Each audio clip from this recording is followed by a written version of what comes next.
اس آیت کا مطلب یہ ہے کہ اللہ تعالیٰ ایسی صورتحال پیدا کر لے جس سے دوسروں کو ان باتوں کا علم ہو جائے کہ ان کے دلوں میں نفاق کی بیماری ہے، یہ تمہارے کسی طرح سے ساتھی نہیں ہو سکتے، ان کا پول کھل کے صاحب ایمان لوگوں کے سامنے آ جائے۔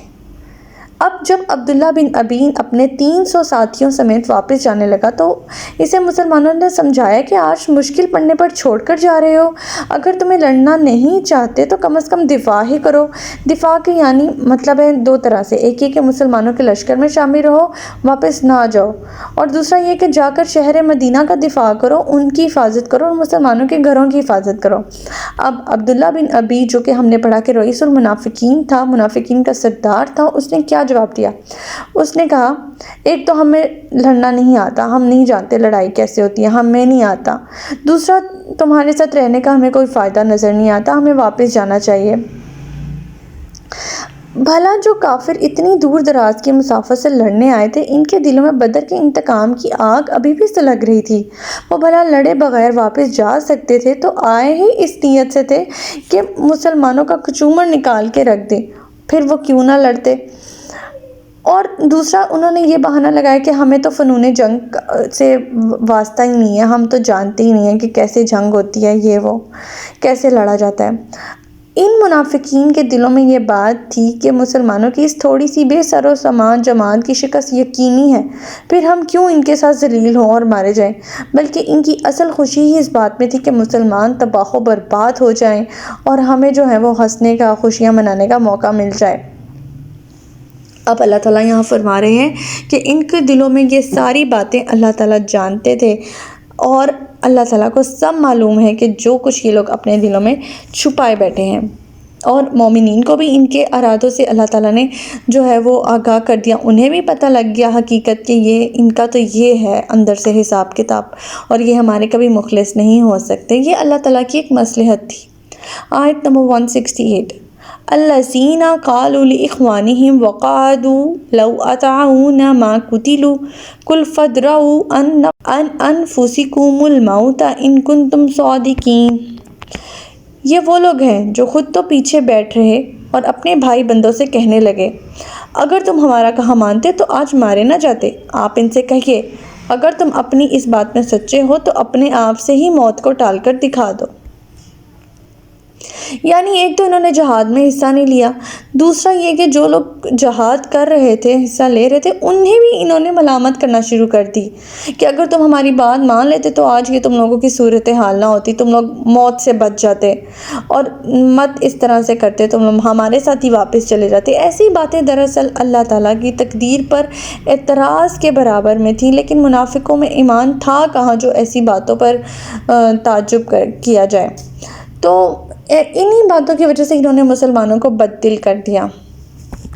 آیت نمبر 169، وَلَا تَحْسَبَنَّ الَّذِينَ قُتِلُوا فِي سَبِيلِ اللَّهِ أَمْوَاتًا بَلْ أَحْيَاءٌ عِندَ رَبِّهِمْ يُرْزَقُونَ۔ نیز جو لوگ اللہ کی راہ میں شہید ہو گئے انہیں ہرگز مردہ نہ سمجھو، وہ تو زندہ ہیں جو اپنے پروردگار کے ہاں رزق پا رہے ہیں۔ اب یہ اتنی خوبصورت آیت لگتی ہے مجھے کہ میں آپ کو بتا نہیں سکتی۔ حضرت عبداللہ بن مسعود رضی اللہ تعالیٰ عنہ سے روایت ہے، یہ بہت ہی خوبصورت حدیث ہے جو میں بیان کرنے چاہ رہی ہوں، کہ ہم نے اس آیت کے بارے میں رسول اللہ صلی اللہ علیہ وسلم سے پوچھا تو آپ صلی اللہ علیہ وسلم نے فرمایا کہ شہداء کی روحیں سبز پرندوں کی صورت میں ہوں گی، ان کے لیے عرش الہی میں کچھ قندیلیں لٹکی ہیں، یہ روحیں جنت میں جہاں چاہتی ہیں سیر کرتی پھرتی ہیں، پھر ان قندیلوں میں واپس آ جاتی ہیں۔ اللہ تعالیٰ ان کی طرف دیکھتے ہیں اور پوچھتے ہیں کیا تمہیں کسی اور چیز کی خواہش ہے؟ وہ کہتے ہیں کہ ہم کس چیز کی اور خواہش کریں، ہم جہاں چاہیں سیر کرتی پھرتی ہیں۔ پروردگار تیسری بار ان سے یہ سوال کرتے ہیں، اب وہ جواب دیے بغیر رہ نہیں پاتے اور کہتے ہیں کہ اے ہمارے پروردگار، ہم یہ چاہتے ہیں کہ تو ہماری روحیں واپس دنیا میں لوٹا دے تاکہ ہم تیری راہ میں پھر جہاد کریں اور پھر شہید ہو جائیں۔ اور یہ بخاری مسلم کی صحیح حدیث ہے۔ یہاں اللہ تعالیٰ فرما رہے ہیں کہ شہداء کو مردہ نہ سمجھو، وہ زندہ ہیں اور اللہ تعالیٰ کے ہاں رزق پا رہے ہیں۔ عالم دنیا سے رخصت ہوتے ہی فوراً جنت میں پہنچ جاتے ہیں۔ عالم برزخ یعنی موت والا تیسرا دور ان پر نہیں آتا، اور وہ کون سا ہے؟ مطلب قبر میں وہ نہیں رہتے، یہاں جان نکلی وہاں جنت۔ سبحان اللہ۔ آیت نمبر 170، فارحین بما آتاہم اللہ من فضلہ ویستبشرون بالذین لم یلحقوا بہم من خلفہم الا خوف علیہم ولا ھم یحزنون۔ اور جو کچھ اللہ کا ان پر فضل ہو رہا ہے اس سے وہ بہت خوش ہیں، اور ان لوگوں سے بھی خوش ہوتے ہیں جو ان کے پیچھے اور ابھی تک شہید ہو کر ان سے ملنے نہیں، انہیں یہ کچھ نہ خوف ہوگا نہ وہ غمزدہ ہوں گے۔ یعنی وہ اس بات پر بھی خوش ہو رہے ہوتے ہیں، انہیں یہ معلوم ہوتا ہے کہ ان کے پیچھے جو ہے مزید جو ہے وہ شہید ہو کر ان سے ملنے آ رہے ہیں، اور وہ اس بات پر بہت خوش ہوتے ہیں کہ اللہ تعالیٰ ان پہ فضل کر رہے ہیں، اور وہ مطلب انتظار میں بھی رہتے ہیں ان لوگوں کا جو ان کے پیچھے یعنی ان کے بعد شہید ہو کر جنت میں جائیں گے ان کے ساتھ، نہ انہیں کوئی خوف ہوگا اور نہ وہ غمزدہ ہوں گے۔ اللہ تعالیٰ ہمیں بھی شہادت کے مرتبے سے فائز فرمائے۔ شہادت کا مطلب جو ہے وہ یہ ہے کہ آپ نے دین کی خاطر، دین کی سربلندی کے لیے اگر آپ شہید ہو گئے ہیں تو آپ جو ہے وہ شہید ہیں۔